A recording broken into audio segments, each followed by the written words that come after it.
Though UFO experiencers are often visited alone, Travis Walton was apparently taken by a UFO for 5 days after it was seen up close by 6 of his friends and co-workers. Despite the efforts of police, debunkers, and journalists to discredit their account of events, neither Walton nor any of his co-workers have ever admitted to a hoax, and all 7 tell the same story today. The men's testimony is considered some of the best evidence for extraterrestrial visitation to date, and Walton's fantastical experiences during his abduction, since dramatized in film and television, are now deeply embedded in the public imagination. In 1975, 22-year-old Travis Walton of Snowflake, Arizona, was working as a logger on a 7-man crew under the supervision of his longtime friend, Mike Rogers, a contractor with the U.S. Forest Service.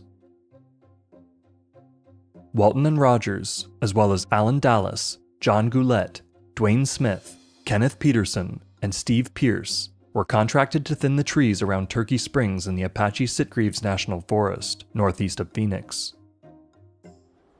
On Wednesday, November 5th, the sun set around 6 p.m., and shortly after, the men shut down and piled into Rogers' truck for the drive back home.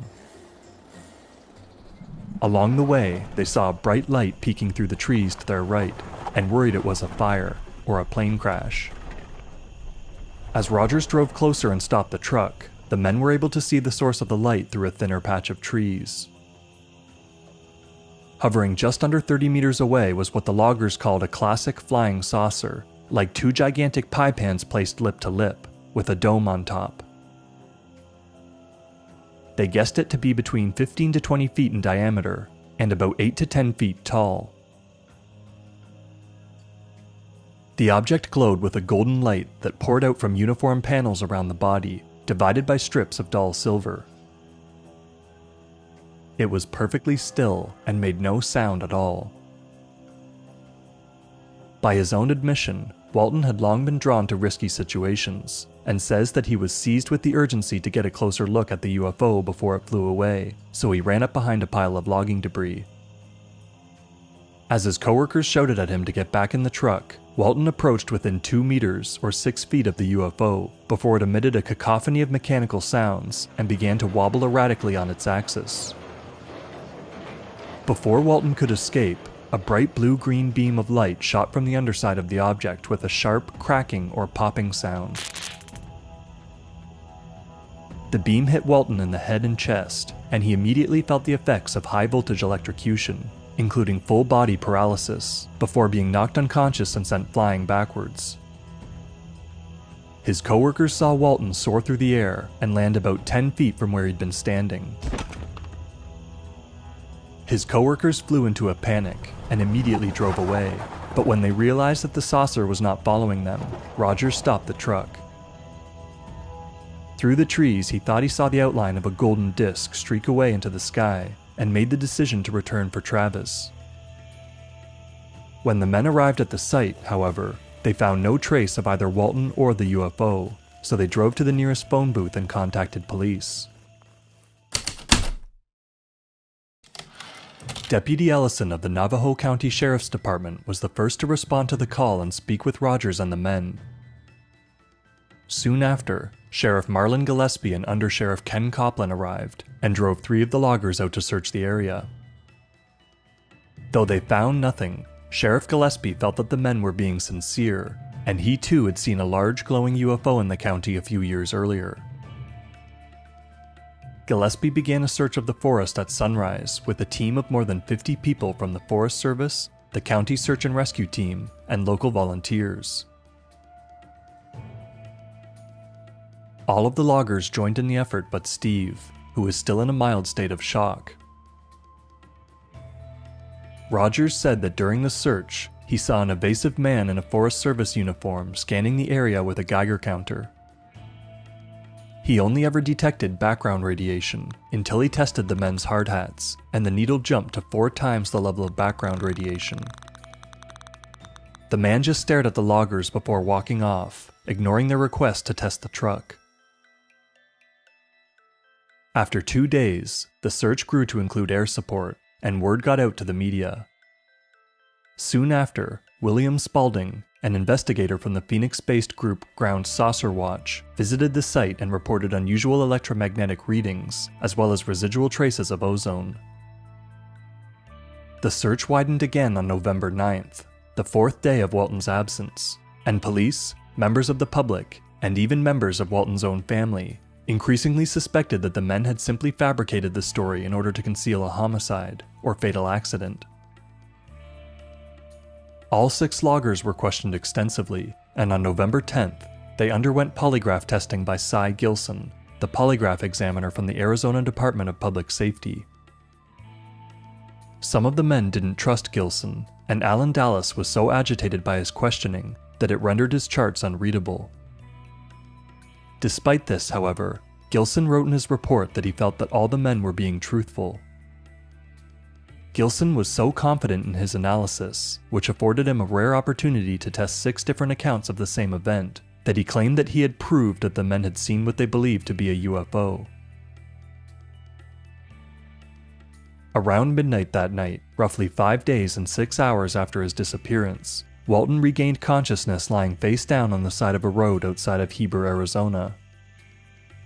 He looked up to see a white light switch off on the bottom of a highly reflective, silvery saucer-shaped UFO hovering just above the road in front of him.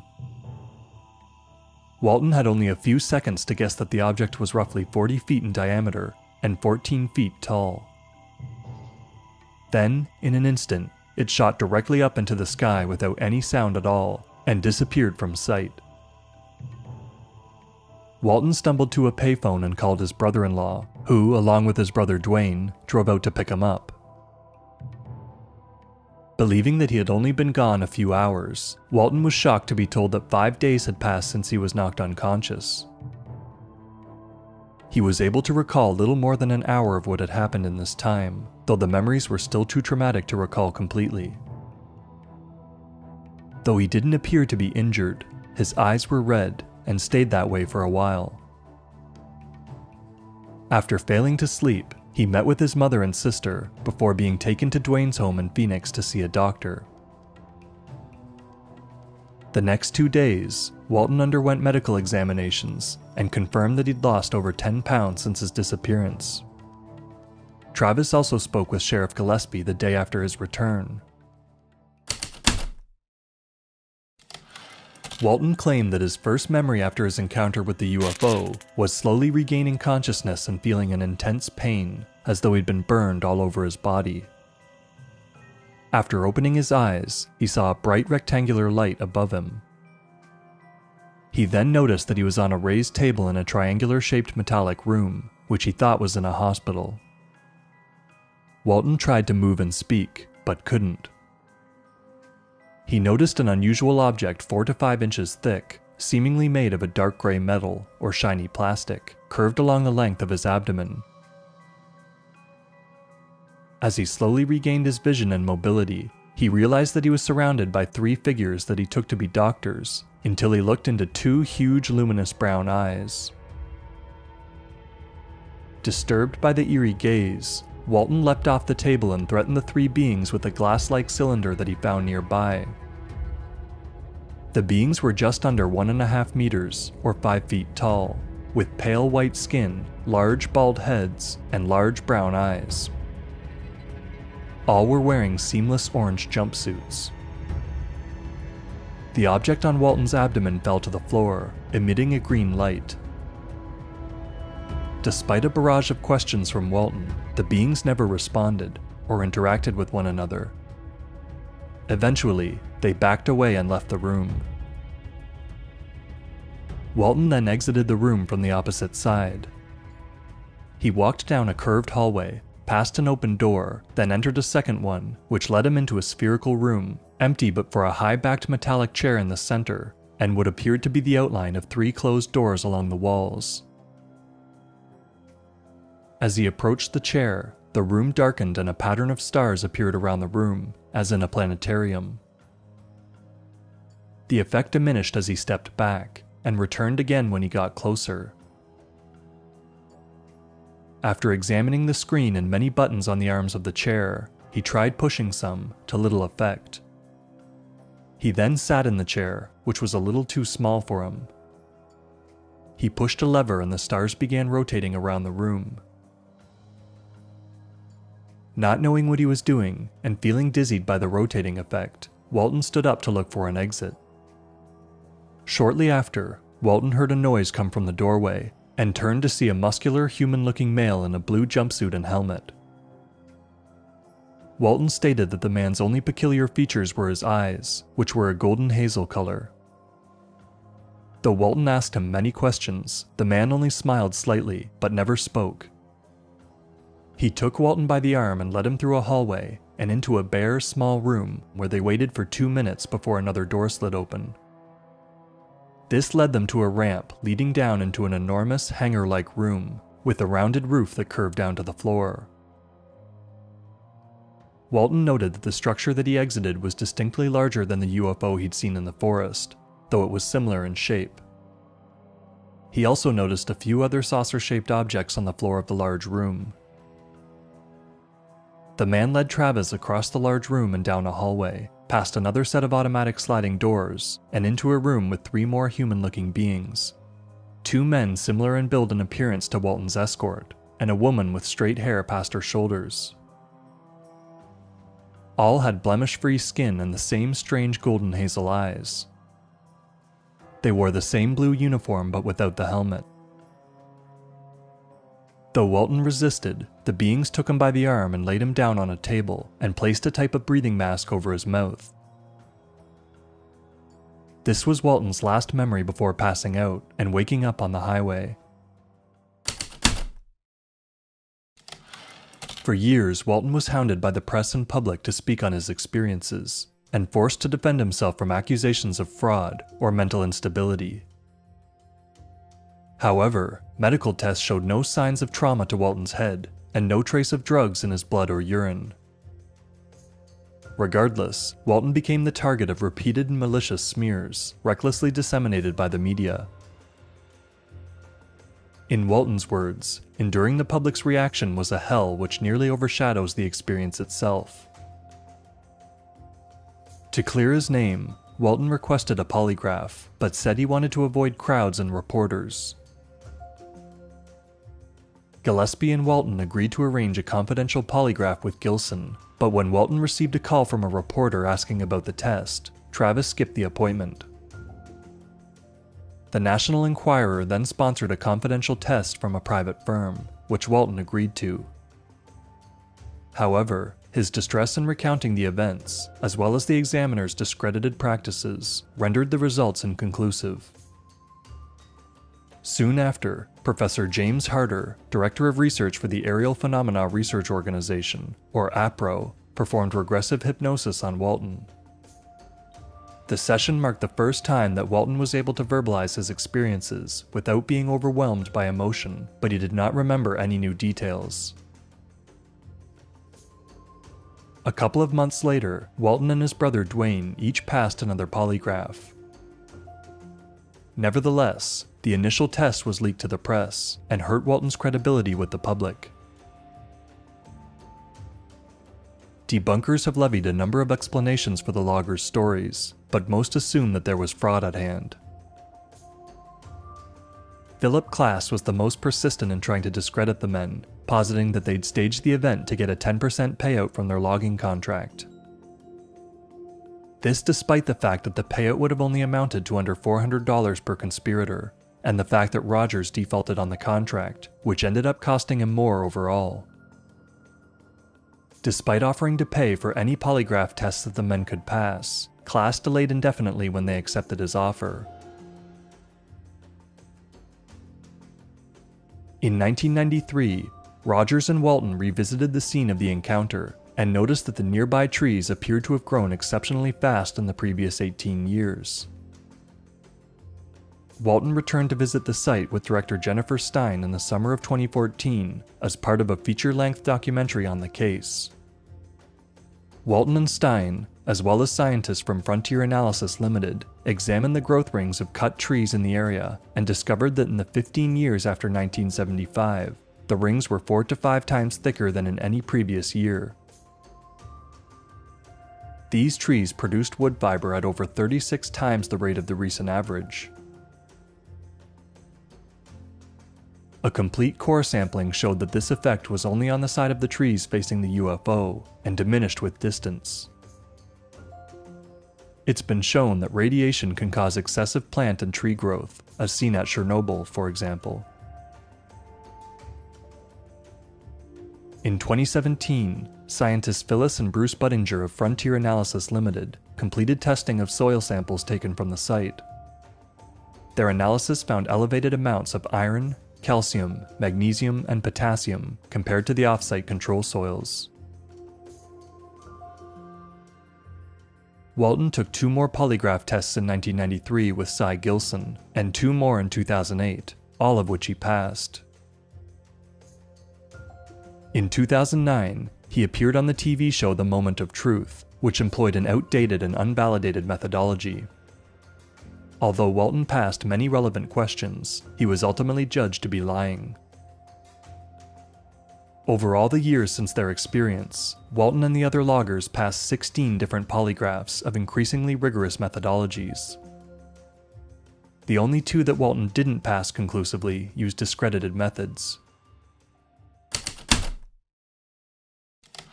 To establish the facts of the case, Walton wrote a book on his encounter titled The Walton Experience, published in 1978, and later republished as Fire in the Sky.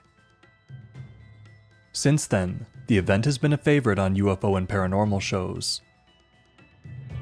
The case was profiled in a 1991 documentary, Visitors from the Unknown, and in a 1993 episode of Sightings. Around the same time, Walton accepted an offer from writer and producer Tracy Torme to turn his story into a movie after being assured that it would remain true to the facts. However, in the final version, released as Fire in the Sky in 1993, Walton's experiences aboard the craft were almost nothing like he claimed. 5 of the loggers were reunited to retell their stories, some of them for the first time on camera, for a 2012 episode of Sci-Fi's Paranormal Witness. All of them remained deeply affected by the incident. Cy Gilson and Sheriff Gillespie were also interviewed. Stein's documentary was released in 2015 and featured interviews with many of the same figures, as well as Deputy Ellison. Walton has become somewhat of a reluctant hero in the UFO community, making occasional appearances at conferences and other functions. Nevertheless, he insists that the event remains a negative one in his life, and that he wishes he had never left the truck the night of his abduction. Walton also expressed that he now feels that the ray that struck him was accidental and likely fatal, and that he was taken so that the crew of the UFO could revive him and correct the damage. From the silver saucers to the short, bald beings, there are many details in Walton's story that would seem to indicate the involvement of extraterrestrial entities. The brown-eyed beings are similar, though not identical, to the greys of UFO lore, and waking up on a medical table is a common element of alien abduction narratives. But the abduction phenomenon has much older historical roots that reach back long before it was ever thought to be due to aliens. In 1759, for example, a Swedish farmer's son named Jacob Jacobson, another young 20-something man on the return journey of a work trip, strayed upon a strange red mansion in a place it hadn't been before, and wandered inside. Jacobson met a number of short, mostly silent beings inside, as well as an attractive human-looking woman, before somehow being transported back outside. When Jacobson returned home, he was notified that he'd been gone for 4 days, though like Walton, he remembered less than an hour of that time. It may be that both men were taken by the same kinds of entities, whether fairies, aliens, or something else entirely. The Travis Walton incident is now a classic of UFO lore. Though it's rooted in the testimony of the loggers, it is also supported by the physical effects on Walton and on the trees around the UFO. Many, including Walton himself, believe that he was taken aboard an extraterrestrial spacecraft and healed by alien beings. Whether they saved his life or not, they certainly left their mark.